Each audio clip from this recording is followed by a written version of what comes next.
With many amazing mods such as Calamity, Fargo's, and recently the Mod of Redemption, the Thorium Mod has officially been announced to release 1 to 3 months from now, with the main developer stating that it could come as soon as 1 month from now. Just note that this update will release in 2 parts, with part 1 bringing all the Thorium content to Terraria 1.4, and part 2 following with dedicated content. And with that being said, let's get into all the spoilers released so far. With the 1.4 port, we'll most likely introduce new visual updates to various Thorium weapons. Here is the old versus new comparisons of weapons such as the High Tide, the Jungle's Wrath, the Hallowed Staff, and the Inferno Staff.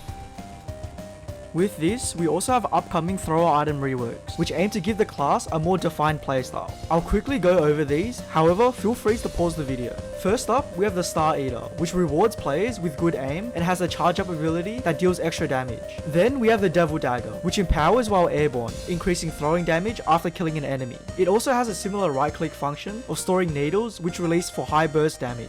Next, we have the Spiky Caltrop, which releases a spike trap that damages enemies. The Palladium Throwing Spear, which similar to the Star Eater, allows attacks to be charged, increasing their projectile speed and damage.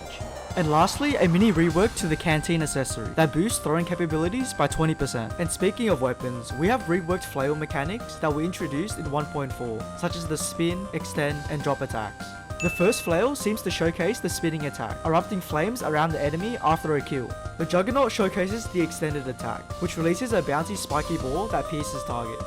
And finally, the drop and hold attack, which the Bone Flayer tail releases damaging flames to nearby enemies.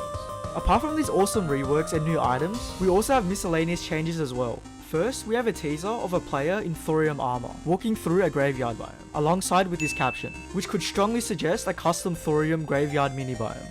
Next up, what looks like a rework to the Geode armor, which is very similar to the Vein Miner mod. A new UI which tells players whether or not they're in combat. New Master Mode exclusive relics for the Thorium bosses and mini bosses. And finally, incredible Thorium music, which consists of 16 original soundtracks scattered throughout the mod. I'll leave all the credits, information, and teasers in the description below. And if you love staying up with modded Terraria content, make sure to subscribe. That's it for now. Goodbye.